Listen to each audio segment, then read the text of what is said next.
You're listening to the AFTERBUZZ TV Network, now the largest new media platform on the web, and your #1 source for after-show entertainment. Very good, Ian. Johnson. From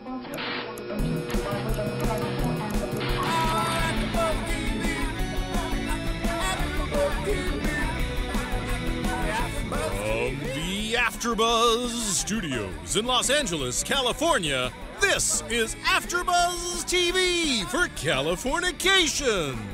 We'll break down tonight's episode and get you all the latest Californication news and gossip. If you'd like to buzz in on tonight's show, you can buzz us at 424-256-1729. That's 424-256-1729. And now, picking up where the show leaves off, and the buzz continues. It's Californication. Welcome, everybody. How are you this evening or morning or whenever it is that you're listening?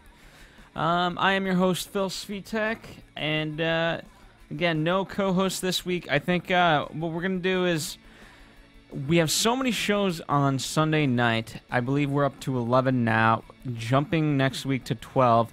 That Californication just gets put in a weird slot where the rest of the co-hosts cannot make it. So we may switch to another day, maybe Monday or something like that, to better accommodate people's schedules. But nevertheless, my schedule, I'm always here for you guys. So I'm glad to be able to recap this episode. Season 5, Episode 6, entitled Love Song. And so we're midway through the season. And, you know, very interesting title going into it. You know, I was looking into, okay, you know, what is this love song? What could it possibly refer to?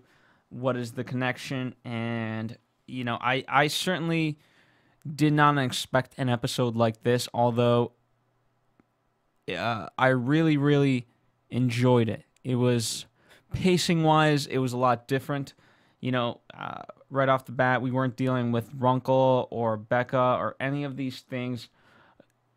In essence, we got down to what the show really is about, and that's Hank and his love for Karen. And Duchovny said it in many interviews. That's what the show is about. And when that is resolved, there is no more show.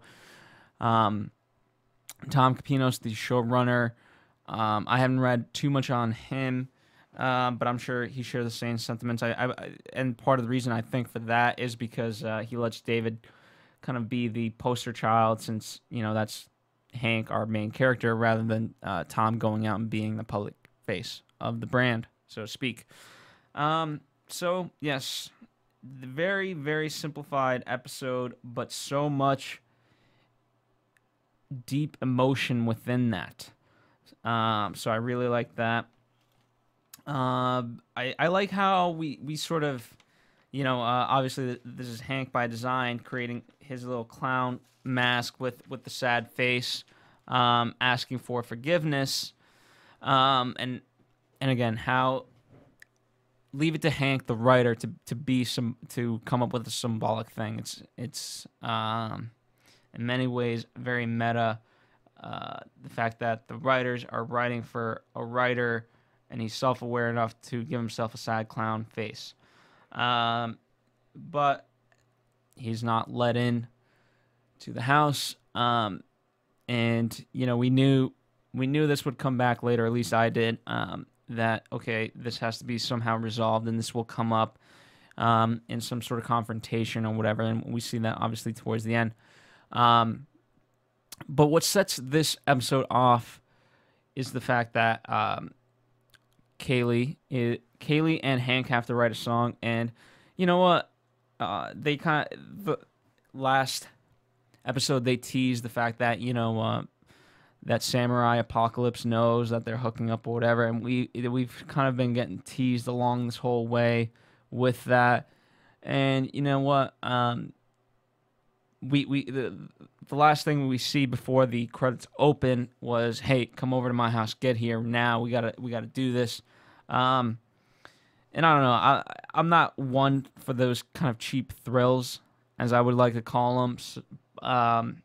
We We know eventually they have to come to a head, but for me, it's okay if you don't necessarily hit it on the nose every time and make that a big point of tension. Especially, what upsets me about that is that they teased it and made a big thing when they didn't need to. I would have much rather had an expectation that this was going to be the episode it was, because, had I not had that expectation, I would have been fine with it. This was an amazing, amazing episode. You don't have to go that far. So, writers, if you're listening, you don't have to entertain me with the cheap thrills. You're entertaining me already with what you're giving me. So, so kudos to you guys.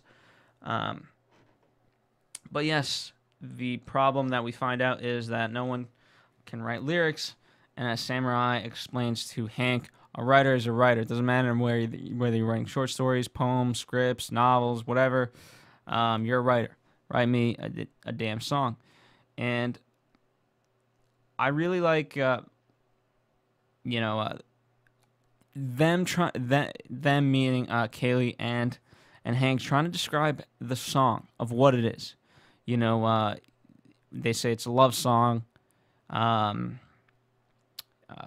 they're going, as they're entering the bar, Hank tells her that she has a no fun face, and then she says, "You know what? I want it to be a bittersweet plus dark song." And that's when we get into the back and forth flashbacks, really mirroring the story of Kaylee and obviously what Hank has gone through, and the theme being here that LA changes people. Not only that, LA is the place to go to where dreams happen, dreams can come true, but in many ways you have to sacrifice a lot of things. There's stepping stones to be made, and those stepping stones, unfortunately, are people you love.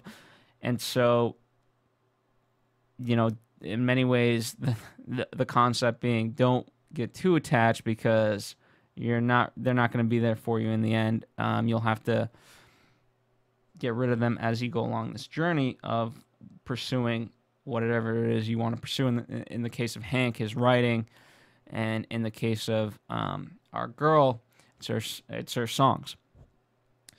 And I think, interestingly enough, what comes out of this, I think, for Hank is that we obviously know that he has this continuing love for Karen, but it's the fact that, unlike her, he hasn't given up on both his dream and this woman that he loves. And yes, he's struggling to find a balance between the two.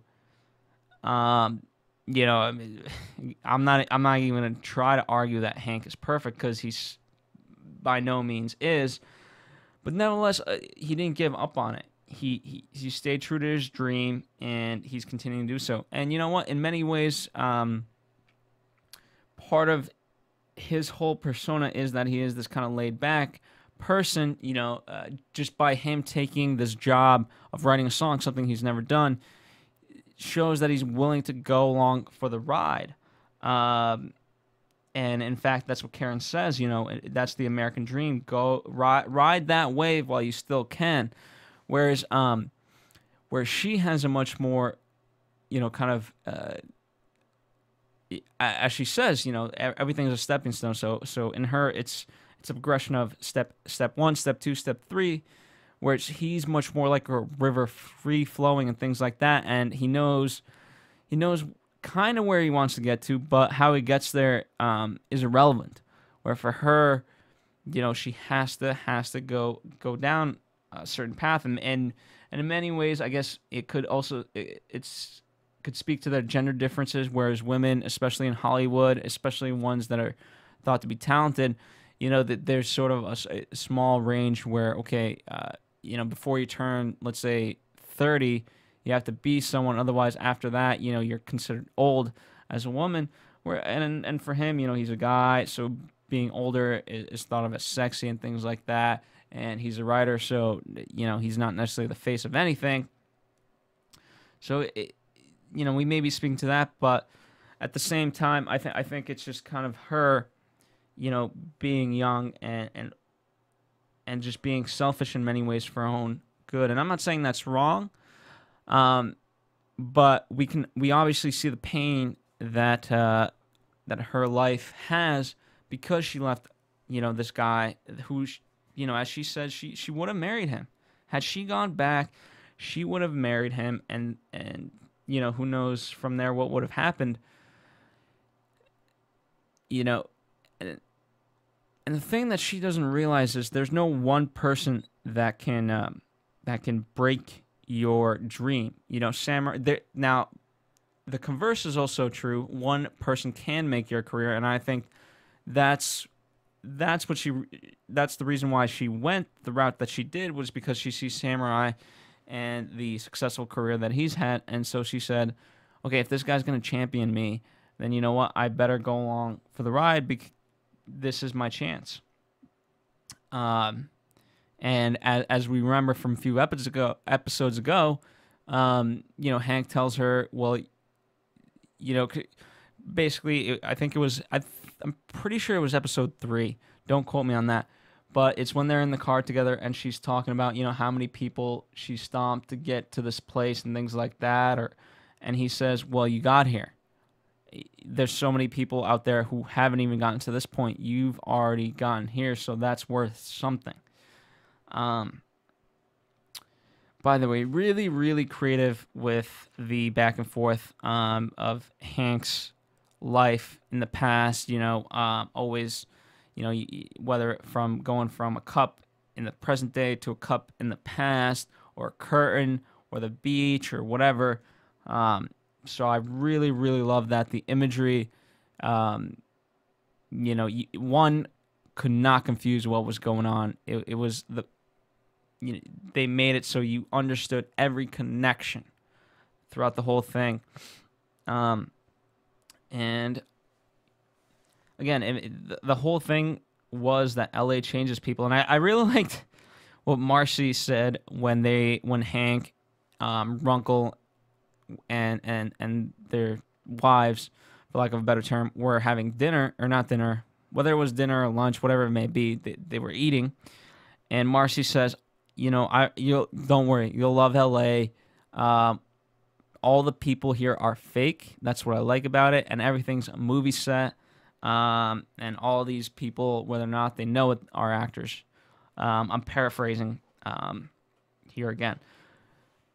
So, and it's so true. And I think Karen certainly realizes that Hank. I think Hank is there for something new, and we get his kind of philosophy on what's going on, where he says, cities don't change people. People don't really change. They are who they are. I'm not convinced of that. I think as evidence of the show, people do in fact change. It may not necessarily deal with setting, but at the same time, people change.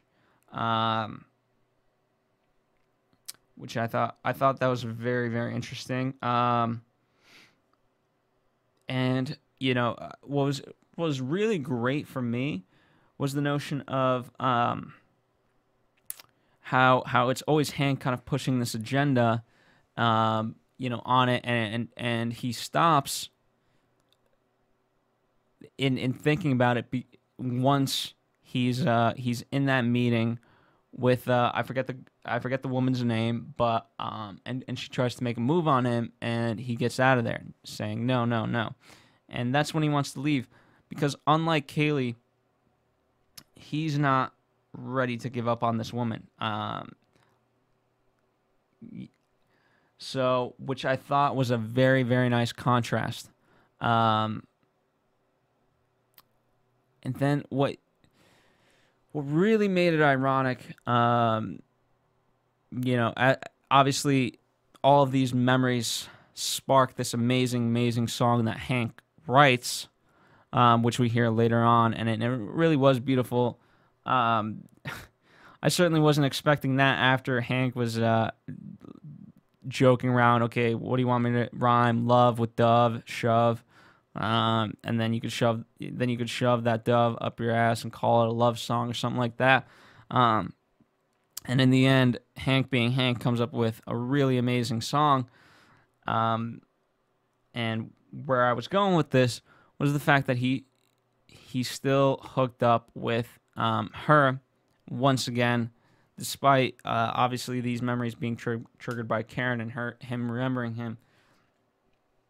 And you know, I really thought he would say no at that moment.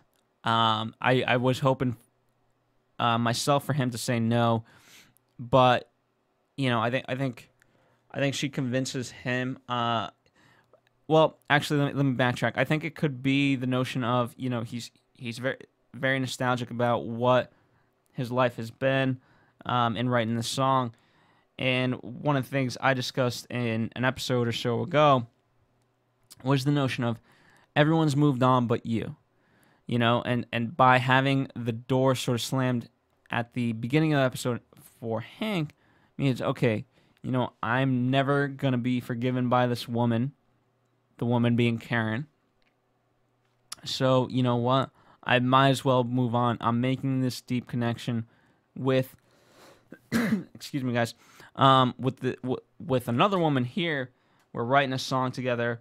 Her experience is similar to mine. She made different choices, but I think the main thing, one of the reasons that he does sleep with her is I can't fault her for the decisions she made. They may not be the decisions that I made when I went through it, but nevertheless, look at where I ended up, and she at least has her dream still. And you know what? In many ways, you know, as much as I say Hank, or at least I've said in this podcast that Hank is fulfilled and things like that, he may not 100% be fulfilled as an artist, you know, or the person, you know, the dream that he had for himself as a writer or whatever he dreamed of pursuing, perhaps subconsciously.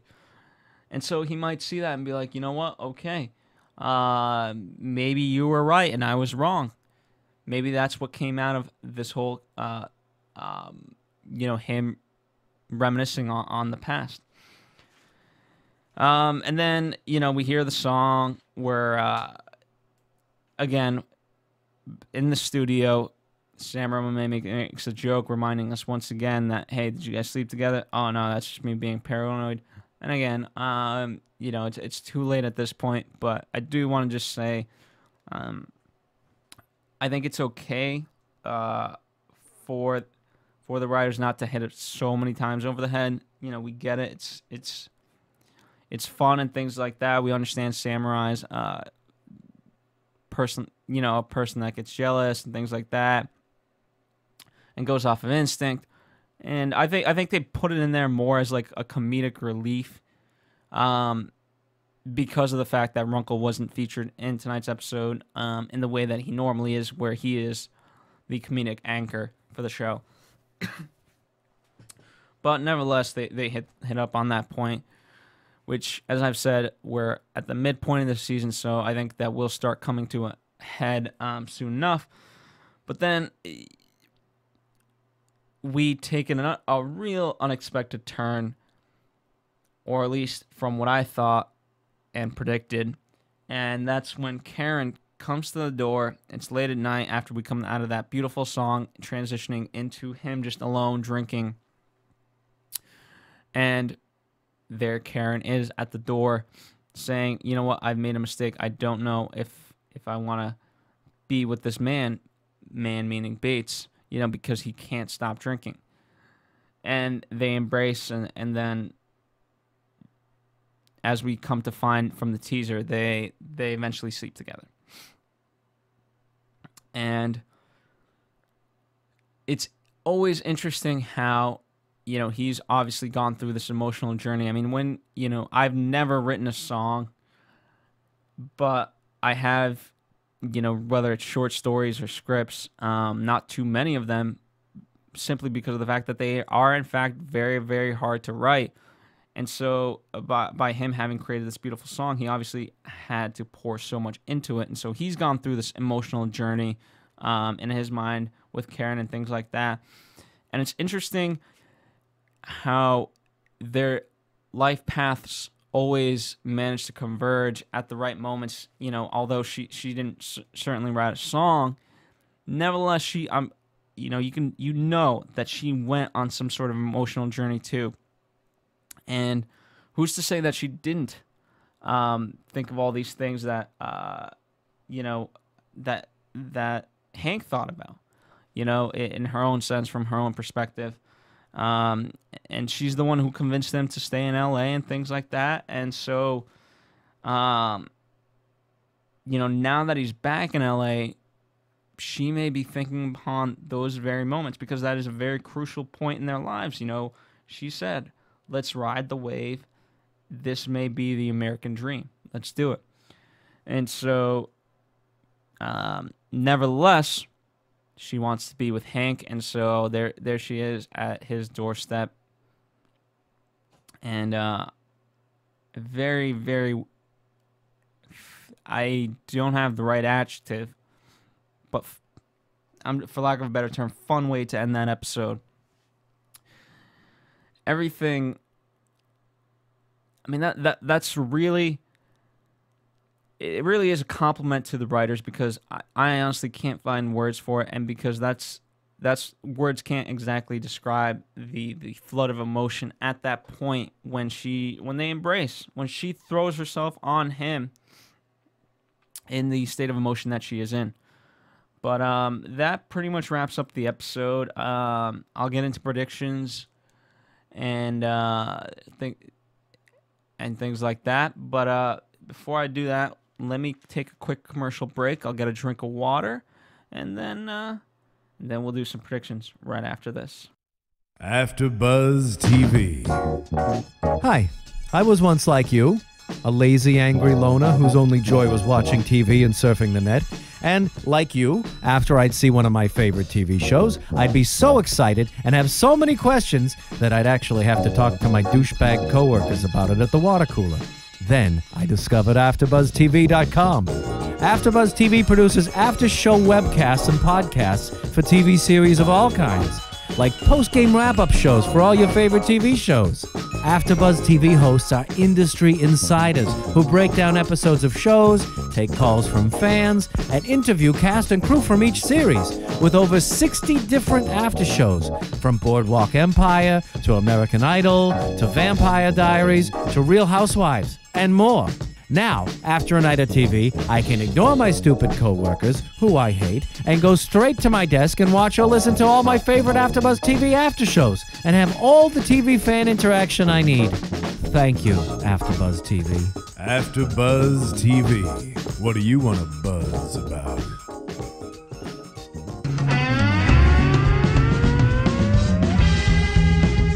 Welcome back, guys. How are you?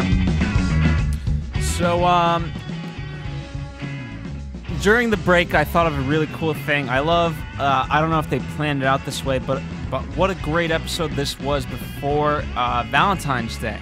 Again, I don't know how much of that was in their minds as the episode was written by Tom Capinos, the show's creator. So I don't know how much that was in his mind, but nevertheless, very cool timing. So I do want to say that. Speaking of Valentine's Day, guys, please, we as the network here at AfterBuzz TV show you guys a lot of love. I try to show you guys a lot of love by doing the show every week, even when my co-hosts can't make it. And even though they can't make it, that's not to say that they're not showing you love either. They're trying to be here. Everyone here works within the industry, and you hear the cliche that it's so much hard work. It's 80 hours a week and things like that. You guys have, that doesn't even paint the picture of how much hard work it is. And so it really is hard for people, because we're all volunteers here at AfterBuzz TV. So for people to come in, it really, really is tough. But nevertheless, they will from now on be here. And so I just want to say, we give you guys so much love. And so the one of the things you can do in return, especially in the season of love, is please spread the word of AfterBuzz TV, whether it's to listen to this Californication podcast or any of our other almost 100 shows that we do This week alone, we're covering 40 shows. 40 shows. I know, very, very crazy. So, so please just tell a friend. It's the best way, and in fact, only way you can support us. That's all we ask. As you guys know, we're 100% free, and we'll continue to do so and be free. So, tell a friend. Thank you guys. And without further ado, let's get into predictions. And now, your AfterBuzz TV predictions. So next week we get the teaser that Hank and Karen slept together, and she's like, "Oh my God, we did this." I think in terms of what's gonna happen with Bates, I think that part of it may come to a head. What'll really be interesting is I think we haven't really seen too much of Becca, and I think during this time, she, as always, is going to be the voice of reason for for Hank and Karen. And then we see Runkle in true fashion will be back, and he's going through something. Well, we know he has a naked lady in front of him. That may be the babysitter. I don't know how they fully teased it. They show so many quick images. Again, they throw anything. In many ways, I think they put this teaser together to throw us so off track of what it could possibly be. In many ways, taunting us. At least taunting me. I don't know about you guys. But, so deciphering-wise, I don't know how much I can decipher. But I am very, very excited to be here with you guys. Next episode, breaking it down. I wish I had the episode title so we could ponder it all together for the coming week. But again, as I found out with this episode, I knew the title ahead of time, Love Song, but it certainly didn't help me in deciphering anything. Anyway, on behalf of the whole network here and myself, I would like to thank you for listening. I appreciate you guys tuning in every week. I will be back next time. Same place, same time, with more people. And nevertheless, let me know what you guys are thinking. I'd be more than glad to incorporate that if there's time. We get some great comments, and I appreciate that. So keep them coming. See you guys next week. From producers Kevin Undergaro and Phil Svitek, engineer DJ Jesse Janity, and the entire AfterBuzz TV staff, we would like to thank you for listening to the AfterBuzz TV network. If you have questions or comments, be sure to buzz us at info@AfterBuzzTV.com. And you can find us on Facebook or follow us on Twitter by searching for AfterBuzz TV. Buzz you later. The views expressed herein are those of the hosts only and do not necessarily reflect the views of AfterBuzz TV or its owners or principals.